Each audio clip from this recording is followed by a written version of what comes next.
Girl, I'm not gonna stop until I feel you understand. you gotta love you. You gotta Paula love Campbell. yourself. Girlfriend, I gotta tell you, what I'm feeling inside. I could see through all that makeup. It's not enough to hide. Welcome to High Style Sundays. Y'all know what's going on. We're down here at the Dream Factory, the exclusive lounge and studios. We got a special guest in the studio today. Baltimore's first lady, Paula Campbell, is here with us today.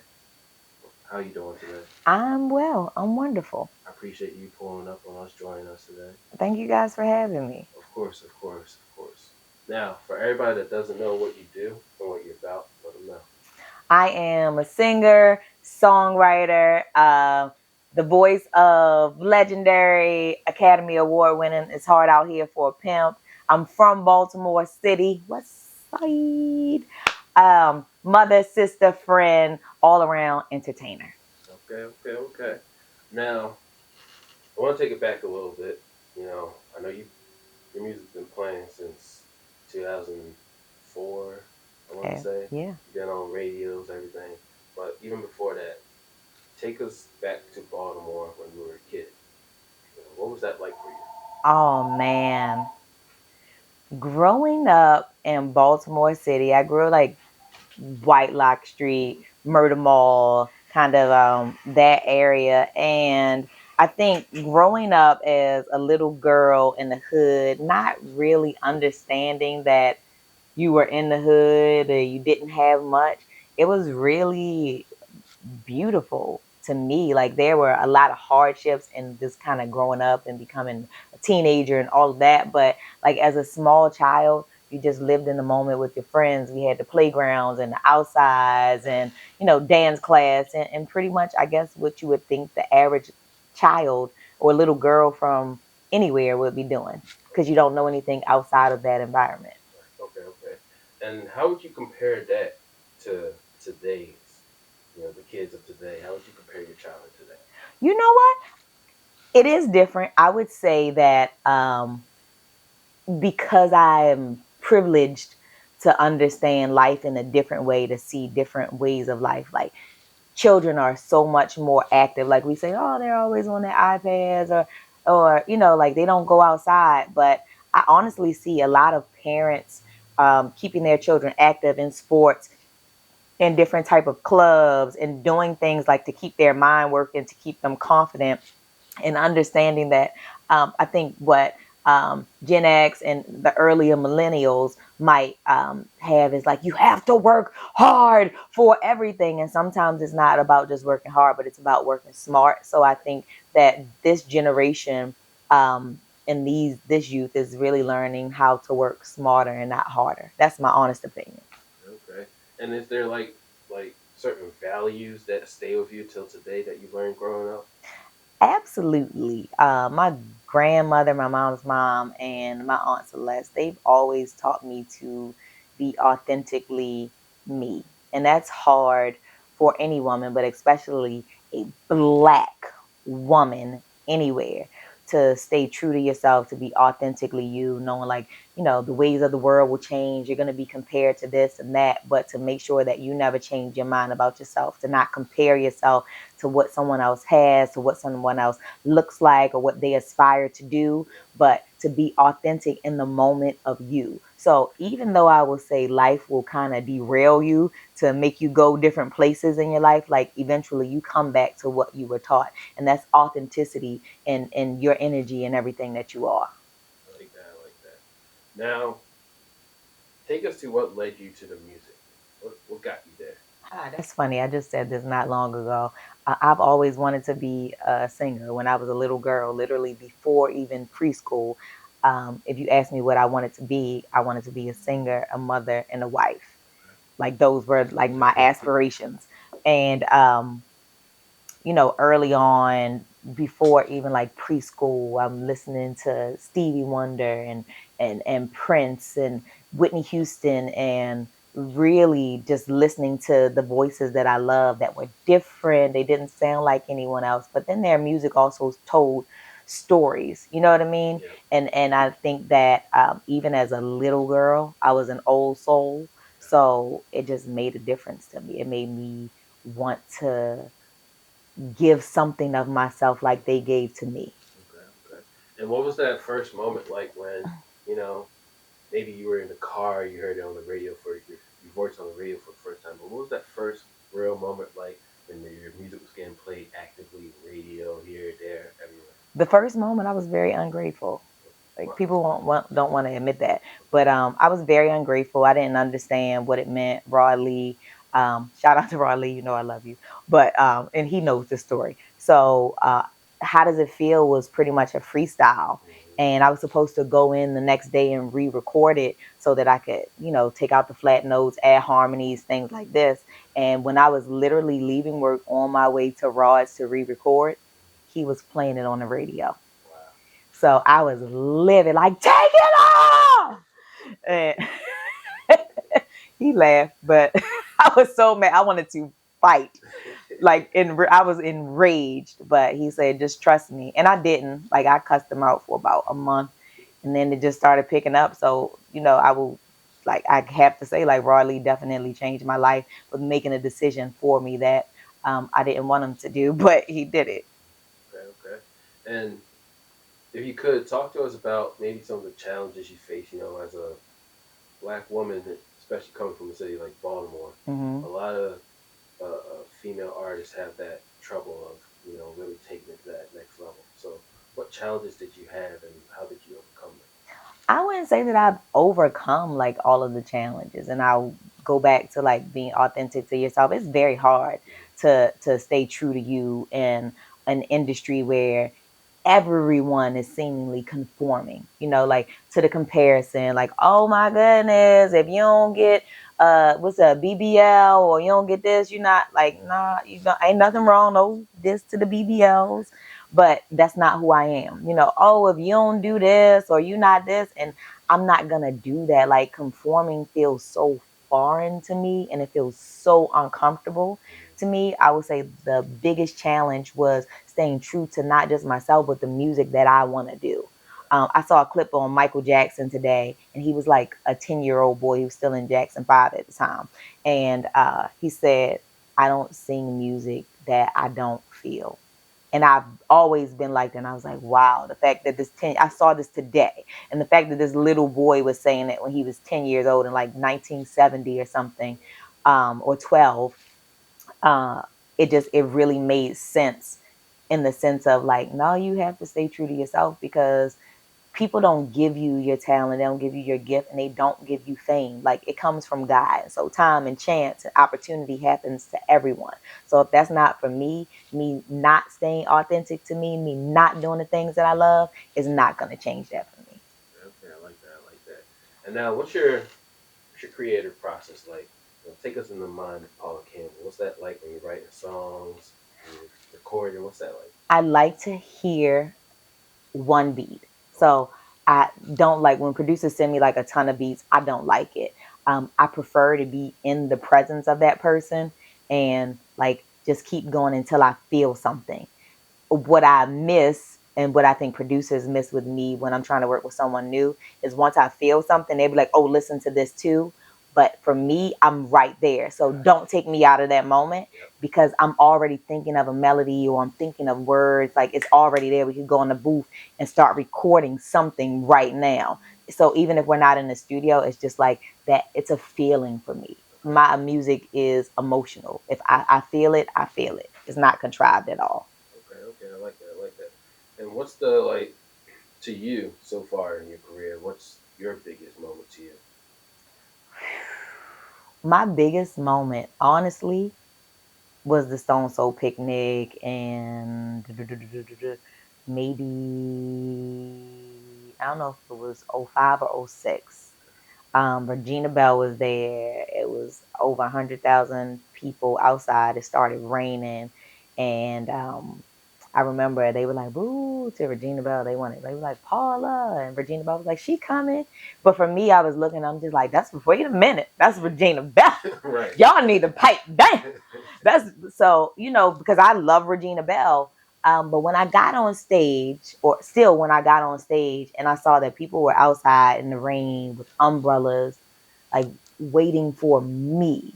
And I've been on stage with way more people than that, like with Neo and things like that, Sierra, so many different artists and way bigger crowds. But for me, like those people came specifically to see me. And even when it started raining, not pouring down, it wasn't like, oh my God, it's a downpour and everybody stayed there. But it was a good amount of rain that you needed an umbrella. So with their children, with their parents, sisters, cousins, they stayed out and they stayed for me. I'm never, ever going to like forget like how I felt in that moment.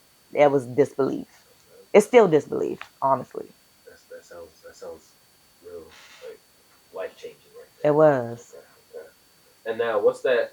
Especially for those younger artists, younger singers that's trying to get to that level. What's that like? Interacting with you know world renowned names on stage or even in studios, or what's that like working with these bigger people? They are people, honestly, and they want to be treated as such. Like artists who are really artists, and I would use Neo because that's probably the artist that my name is most connected to. Okay. Um, and at his peak, like at the prime of his career, he was a person. He treated the person who was smelling. I've seen this on the corner who just was like, "Oh my God, Neo," the same way that he treated the beautiful lady with the perfume and the glitz and glamour. He hugged her the same way he hugged the homeless person. He treated the gay person the same way he treated the straight person. He taught me just to like go out and do it. Like, okay, well, Paula, while you pulling out your pen and your pad, I'm going in this booth because it's a feeling, it's a moment to be in the moment of things. But when you meet these artists, and you need to get something from them, and we all need to take something from the people that we attach ourselves to or that we encounter in our career. And sometimes that's little, and sometimes not much at all. But accept what they come to give you. And if you meet artists who are not that because they're not certain of themselves and they're nonchalant or arrogant, let that go. That's not your tribe. But receive from the people that are willing to pour into you. Speak to them like you're speaking to a human being because that's what they are. Okay, okay, okay. And now, you've been doing this for a while, and you're able to, you know, get ready, get in that mode when you have to do a shoot or you have to do a video or you have to record or anything. So I want you to explain your mental, how do you keep that mental peace? How do you stay, sane and able to handle all different types of stuff coming at you? I don't. Okay. I don't. I get anxiety. Anybody who knows me will probably say, "Stay clear of her ass." I get a whole bunch of anxiety. I prefer to be alone. I don't like to talk because mentally I'm actually turning into a different being. Like Okay. me, right? I'm the same person, but I'm not. There's something else that I have to take on when I get on stage. I'm afraid every time I get on stage, but I gotta go. You know what I mean? So you talking to me, I'm in my head trying to like talk myself out of something or into something, and other people like pouring stuff into my face is so frustrating to me. So honestly, I just like to take a minute. I like to meditate, talk to myself, talk to the God in me, and do what I came to do. And how important is that to be able to have that time to yourself? I think it's more important for the people around me than it is for myself because I'm still gonna go on stage and do what I need to do, but it makes me more settled to go on stage and to do that. And I still need motivation. Like I need somebody to say, "Come on, Pete, you got this," but stop at some point. And I think a lot of artists will have this where they don't like to do a lot of talking. They don't like to be around people when they are ready to go on stage. And it's really not about other people. It's just more so like I'm trying to find this happy medium. Yeah. And right now, like I'm being catapulted into the Phoenix, is what I like to call my alter ego. And when I'm morphing into that, Mhm. I'm developing like a butterfly. I'm coming out of the Cancun, the yes, Cocoon. cocoon. Thank you. Not the I do want to go to Cancun soon, so I had thought about that when I said it. But I do want to. I'm coming out of the cocoon, and it's something where it's organic, and you need the opportunity to the time to come into that. And what's it like, being able to walk in a room and walk in your room and they know your name? It's beautiful. Yeah. Yeah.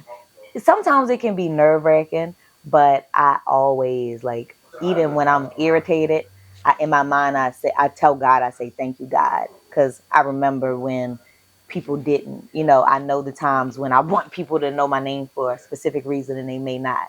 So for anybody to know my name and for me to have touched them in a positive way, for my presence to bring them joy, whether it's for my music or just because they know me personally, that's a blessing. So even when I'm frustrated and I got my own stuff happening in my world, it is a blessing. So it's the best feeling ever. Okay.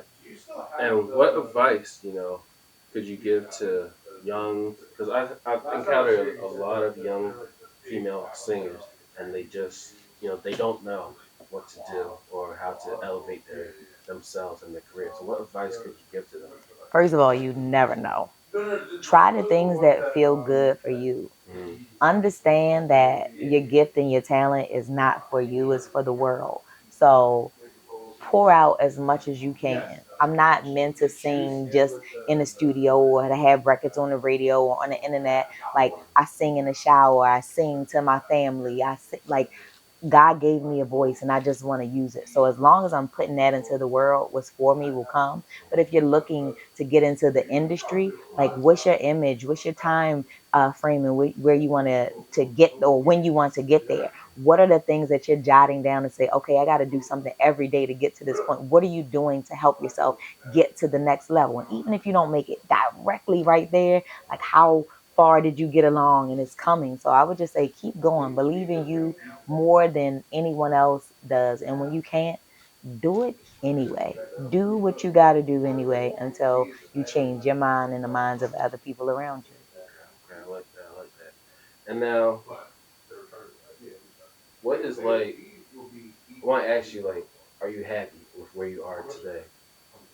Sometimes, Okay. yeah, I can't say that I'm always happy. There are things I said earlier, I've always aspired to be a singer, a wife, and a mother. I'm a damn good mother. If I'm not, like, on my tombstone, mother and friend, nobody can challenge me on that.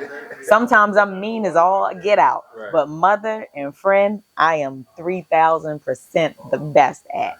Um, but when it comes to music, and I prayed to God since I was a little girl for that, um, I will say it hasn't reached the level of how I envisioned when I asked Him. However, I've been able to do it on a major level, and honestly, beyond what I would have ever even thought to think. So I've gotten it, but the way that I saw it, it didn't quite happen or hasn't quite happened that way. So sometimes I'm very happy, and then sometimes I'm like, you know, how can we do better? Yeah. I like that. I like that. And what else can we find Paula Campbell doing besides music? I know you're a great mother, great wife, but I'm not a wife. Whoa, happily divorced at 19. Don't you I'm say that. sorry, I take that back. Um, I am a wife, but I'm no one's wife at this present time. Okay, got that. Y'all Thank hear you. that? But what else can we find you doing? I'm also an author. I wrote a book in 2019 called If He Wanted to Be There, He Would. The subtitle is 6 Steps to Push Past the Breakup. It's a self-help book for people just trying to get past the breakup and dealing with the different emotions and going through that. Okay. I'm also shopping a screenplay. So I'm looking to hopefully get some behind the scenes directorial work in the work soon. Uh, I'm doing acting, of course, my music, and you can definitely just catch me in the communities that I am in, doing work with children, recreational centers, just philanthropy, because that's also near and dear to my heart. That's big. That's big. What's the what impact have you seen off your giving back to the community, working with the kids and all that? Honestly, I get so many kids Yeah. that are grateful just because of my story and what I've been able to pour back into them as far as hope. is concerned, Okay. um, these little girls especially feel like, okay, if you were a teenage mother, you went through abuse, you've gone through these different trials, Yeah. and you've still been able to make it, then I can do it too. So I think more so than anything, the connections that I make with the young women, and just providing hope for them, and then finding them jobs and childcare and things like that, like that's probably the most impact that I can say that I've created at Okay. the present time. And how important do you feel like that is for a city like Baltimore? It's major, like we have to, when you grow up in the inner cities and urban cities, whatever, oftentimes you are told that you are limited. You are limited to, and not that we don't appreciate 9 to 5 workers, but that is all you can do. So if you aspire to do something different, I won't say more, but if you aspire to do something different than 9 to 5, if you aspire to just do real estate and, be an entrepreneur or do party promotions, to be an artist, an athlete, or, you want to start your own private practice as a doctor or an attorney, we're taught in these inner cities that no, we can't. You have to go work for someone. So I think that as we continue to provide hope, as we continue to let our youth know that, hey, you can call on me and I can't give you everything, but I can give you some nuggets and I can give you some tools to help you. Now, what I give you, you got to make something of that. But then there's somebody else at that level, the next level, that can help you do something else and something more, because all of these people come from this. And I think providing that hope is the most important thing that you can do on any level for a deprived child from the inner cities, especially the inner city of Baltimore. I love that. I love that. And I know you've given a lot of great advice, a lot of things people can take notes on. But if you can like just sum it up for us, what overall would you tell, like if you it was one on one, you and one person, what would you tell them is like the biggest thing for them to know about life in general? Life is ever evolving. Life is ever changing. As my dad likes to say, life gonna keep on lifing and people gonna keep on peopling. You have to release what you can't control Mm-hmm. and then focus on the things that you can and do more of that. Whatever brings you joy, do more of that. Our goals and our dreams change often. Do more of what you love, and then that will help guide you into the place that you're supposed to go. And I promise you, taking your time to focus on joy and the joy that you bring from just being you, from doing the things that you love, is the best thing that you can do for the world. I like that. I love that. I love that. And before you get out of here, I gotta ask you. I know you have a lot of music out, but what to you is the best line that you've said so far? Oh my gosh. I have said a lot. Um, dang. I know there's a few that stays in their head. Oh my God. I don't know. Oh my gosh. Oh my gosh. I don't know. No one has ever asked me that question. You're going to really make me, you want me to think about that right now? Yeah. Cheese and rice. I do not know what is the hardest line I have ever said. Honestly, I'm going to take it to how does it feel for every woman and every man that has ever had his heart broken. And this was literally a line that I came up with in the shower. It was the first line. So you thought that I was always going to be around? Left me wondering while you played and stayed dipping out. Like, I think for me, like as slang as it may be, like that's what we think. Like, so you thought I was always going to be around. Like, that's probably the realest line that I've said, and probably because it was really coming from the heart. I love that. I love that. I love that. Okay. Okay. And it's probably not the realest line I've ever said. That's just what I'm thinking about right now. Got you. Got you. I mean, that's deep. That's a deep line, though, if you think about it. I like Yeah. that. A lot of people can relate to that. So I know you have any projects we should know about, anything coming up? Absolutely. So my new single is Girlfriend 2, produced by Gerard King Beats. Um, Definitely out right now. Make sure you Download it on all DSPs. Shout out to DNA and Tierra Lanise for teaching me what DSP stood for. Um, but so that's out right now. Make sure you download it. Also, Good Without You is streaming everywhere. It's still like doing really great things in London and stuff like that. So I'm really excited.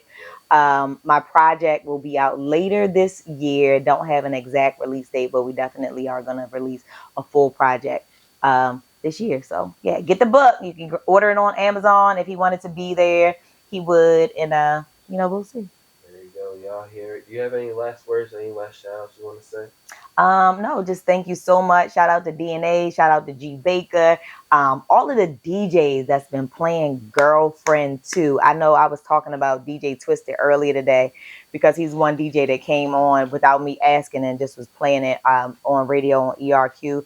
DJ Twisted, like if you see this message, man, I so appreciate you and all of the DJs that's really getting onto this record and helping me break it. Thank you so much. Can't do it without you. Okay, okay, I love it. Once again, Paula Campbell, I appreciate you pulling Thank up you. on us. Y'all know what's going on. It's High Style Sundays. We down here at the Dream Factory. We got La Boca. We got Nowadays. We got the Spliffy. We got everything you need. Shout out to all our sponsors. Paula, thank you again. Thank you.